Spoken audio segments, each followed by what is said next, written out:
My name is Luna. I've been married to Lucas for 3 years. We used to live alone when we were dating. But after we got married, we moved in with Lucas's dad because his job was close by. I kept working even after we got married, but I had to quit my job because Lucas's dad needed help. He started showing signs of forgetting things about a year and a half ago, and it got worse over time. We thought about putting him in a nursing home, but Lucas wanted me to take care of him at home. Luna, please, let's take care of my dad at home. It's better for his health. I get it, but I've only been here for 2 years. I don't think your dad wants me to take care of him all the time. Please help me out as much as you can. I had never seen my husband beg like this before, so I trusted that he would help me with the caregiving. But once I actually started looking after his dad, I realized there were challenges I hadn't anticipated. Simple tasks like going up and down stairs, using the toilet, and taking a bath became risky at home. Even though my father-in-law could still walk, he often stumbled on the stairs and had accidents in the bathroom because he couldn't support himself. So, after discussing with my husband, we decided to renovate the house. Despite still being in debt, we prioritized my father-in-law's safety over money. At first, my husband took charge of caregiving after the renovations, but gradually he stopped, blaming his workload for his absence. After a year of caring for my father-in-law, my husband gradually stopped pitching in, even going out on his days off. As my father-in-law's condition worsened, I found myself handling tasks like toileting and bathing alone. Eventually, it became too overwhelming, and I had to talk to my husband about it. You promised to help, remember? When was the last time you did anything? It's been months. He seems content with the care he's receiving, and I can't manage everything alone anymore. I've realized the challenges firsthand. Maybe we should consider a nursing home instead of trying to manage at home. We made the decision to provide home care, and we should see it through till the end. At the very least, I believe we should consider hiring professional caregivers. Your father needs assistance, and there are certified professionals who can provide that help. I'm not physically capable of handling everything, and I think certain tasks like feeding should be left to the professionals. When I proposed this, my husband didn't agree and left before we could finish our conversation. Lately, I've noticed he's been stressed about money. However, I couldn't manage caregiving alone anymore. So without his approval, I began arranging for home care services. Since his father required level 3 care, we arranged for a caregiver to come about 5 times a week for an hour each day. We'd also worked out a plan covered by long-term care insurance, so I wasn't concerned about the expenses. However, a problem arose on the first day of the home care services. Hello, I'm Mira, your caregiver. I'm looking forward to working with you. Nice to meet you, Mira. I'm also looking forward to working with you. While the caregiver engaged with my father-in-law, she kindly instructed me on nursing care techniques, which I found immensely helpful. I felt reassured by our decision to hire her. However, my husband returned home after being out. Luna, I never authorized home care services. What's going on here? He directed his frustration at me, despite my previous explanation that I couldn't manage caregiving alone anymore. Excuse me, Miss Caregiver? Please leave for today, he commanded, disregarding the scheduled time for her visit and effectively sending her away. Why did you arrange for home care without consulting me? I make the decisions in this house. You're not being a good wife by not listening to me. You should be able to handle caregiving by yourself. It's a waste of money, especially with the loan we took out for the renovations. Why can't you understand? I've told you numerous times that I can't handle it alone. Lucas, you've stopped helping with caregiving, haven't you? You're not keeping your promise. And the renovations were necessary for your father's safety. If he falls and gets hurt, caregiving will be even more challenging. Maybe you don't realize because you haven't been involved in caregiving for over a year now. What's all this sudden talk about? And besides, you're not working, so it's only natural for you to handle it, right? Who do you think is paying off the loan for the renovations? No matter how much I tried to explain, my husband couldn't grasp the situation. He genuinely believed that it was my sole responsibility to manage everything. Following that incident, I only arranged for home care when my husband was at work. Having someone to talk to, not just about caregiving, but also about the issues with my husband, and receiving advice, proved to be incredibly beneficial. After several months had passed, one day my husband unexpectedly offered to take over caregiving. "You've been out of the loop for over a year now. Go treat yourself. Get a haircut or go shopping. I'll handle everything today." I gratefully accepted his offer. I treated myself to a haircut for the first time in ages and enjoyed some quiet time sipping tea at a coffee shop I used to frequent. However, after about 4 hours, feeling anxious about leaving my inexperienced husband in charge, I decided to head home early. Upon returning home, I found an unsettling silence. My father-in-law was peacefully asleep in his room, but my husband was nowhere to be found. As I looked around the house, I discovered an envelope placed on the dining table. Inside the envelope were completed divorce papers and a letter. The letter stated, "Even after the divorce, please continue taking care of my dad. I'm going on a trip for a week, so please file the divorce papers by the time I return." That's what it said. My husband abruptly ended the call, leaving me bewildered. Just before the line went dead, I'd overheard a woman's voice calling his name.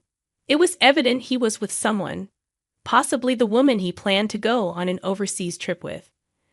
We had only been married for 3 years, and the thought of my husband having an affair weighed heavily on me. As I grappled with the possibility of his infidelity, tears of regret filled my eyes. But amidst this turmoil, a glimmer of comfort emerged when I heard my father-in-law's voice calling out to me as I left. Lately, he had struggled to remember my name, but today, for the first time in a while, he called it out. Concerned about how my husband had been caring for him in my absence, I rushed to check on my father-in-law. "Father, are you feeling all right? Was everything okay while I was gone? Luna, will the caregiver be here today?" To my surprise, my father-in-law seemed lucid and able to hold a coherent conversation. Could dementia improve over time? "She won't be here today. She'll come tomorrow morning." "All right. Could you get me some paper and a pen then?" Despite his usual struggle with writing, my father-in-law appeared unusually composed today. I had read that writing could help mitigate dementia symptoms, so I indulged him. Handing him paper and a pen, he began to write something, though I couldn't see what it was. After he finished, he sealed the paper in an envelope and handed it to me. "Please give this to the caregiver when she comes tomorrow." With that request, my father-in-law drifted back to sleep. Was this some sort of dementia exercise with Mira? Though I was curious about the letter's contents, I chose not to peek. Hours later, when my father-in-law woke up again, he seemed to have no recollection of our earlier conversation, not even remembering my name. That night left me questioning everything. As my father-in-law drifted off to sleep, I found myself lost in thought, re-examining the letter and divorce papers my husband had left behind. Reflecting on his recent behavior, I realized there had been several suspicious actions that I had overlooked in my focus on caregiving. If my husband was indeed cheating, part of me wanted to end the marriage and leave immediately. But I couldn't abandon my father-in-law, and with my inability to work while caring for him, I worried about financial independence. As morning approached, I remained undecided. When Mira arrived the next morning, I handed her the letter my father-in-law had given me. After reading it, Mira, not just a caregiver, but also a friend, approached me with concern. "Luna, situations like these are unfortunately common. I'm here to support you. The letter is about my husband wanting a divorce. Yes, it seems Mr. Henley noticed something was wrong and reached out for help. There's more in the letter, but we'll discuss it later. Since we have limited time before your husband returns, let's act quickly." With determination, Mira arranged for another caregiver to take over Mr. Henley's care. "Let's go, Luna. We have work to do." Following Mira, we arrived at a law firm. "Mira, why are we here?" I inquired. "You'll understand once we're inside," she replied cryptically. Though confused, I decided to trust Mira and followed her into the building. Thank you for coming today. I'd like to discuss a request I received from Mr. Henley, primarily regarding the matter of gifting property during one's lifetime to you, Luna. The lawyer greeted us, handing me a document. Stunned, I accepted the paper. It was a notarized document, prepared by Mira at Mr. Henley's request. It outlined Mr. Henley's intention to gift me $36,000 and his apartment during his lifetime. Amazed by this unexpected gesture, Mira began to explain. On the first day of my home visit, Mr. Henley brought up this matter. He wanted to express his gratitude towards you, Luna. However, as you weren't legally adopted by him, he couldn't pass on his assets to you upon his death. Hence, he decided to make this lifetime gift instead. I'm incredibly grateful. I need to thank my father-in-law immediately, I exclaimed, eager to express my appreciation. But before we could leave, Mira interjected, we need to make one more stop. After following Mira and making another stop, we returned home. Upon arriving, I expressed my deep gratitude to my father-in-law, even though he seemed unable to fully comprehend. I continued to thank him earnestly. Sadly, my father-in-law passed away 3 days later due to complications from his worsening dementia. I tried calling my husband, who was traveling abroad, to inform him, but he didn't pick up, perhaps assuming it was about the divorce. Left with no other option, Mira and I proceeded with the funeral arrangements amidst the gathering of relatives and friends. My husband's absence, as the biological son of my father-in-law, seemed to disappoint the relatives. When my husband returned home 2 days later, oblivious to the situation, he was immediately bombarded with questions from the relatives. Hey, you need to help me out here. I swear I'm not cheating. I was just on vacation for a change. After taking care of my dad every day, you can't just assume the worst. Even if I say I was caregiving, there's no proof, right? But I know for a fact that you were spotted at the airport with your mistress, acting like a couple. After my accusation, my husband seemed resigned and silently endured the harsh words from the relatives. Several days later, once the tension had eased, I initiated divorce proceedings. I planned to move into the apartment my father-in-law had gifted me before his passing. As I made preparations for the divorce, my husband called. Luna, where are you? It turns out you're the beneficiary of his life insurance, not me. All I was supposed to receive was his life insurance payout. What's going on? What'd you say to my dad while caring for him?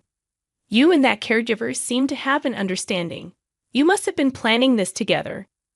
It was your father's decision. Mira simply followed his wishes. Indeed, we're getting divorced, and you and your mistress will be hearing from my lawyer soon. Please ensure you pay the settlement. What do you mean we're divorcing? That's correct. Since you received my father's life insurance, consider it your settlement payment. I won't ask for anything. It seemed my husband had conveniently forgotten about leaving me the divorce papers to submit before his overseas trip. I was taken aback by his apparent disregard for our previous arrangement. Weren't the divorce papers left by you with a letter asking me to submit them? I reminded him. And the life insurance is an inheritance from your father, not something I received from you. You should cover the cost of the settlement. My husband was rendered speechless and remained silent at my firm assertion. Realizing we were getting nowhere, we decided to end the call. Despite his subsequent attempts to contact me, I followed Mira's advice and changed my phone number. I still see Mira occasionally. Even after my father-in-law passed away, she continued to support both him and me more than my own family did. I'm truly grateful to Mira. Eventually, word seemed to reach my husband and his mistress, and I received a call from their lawyer.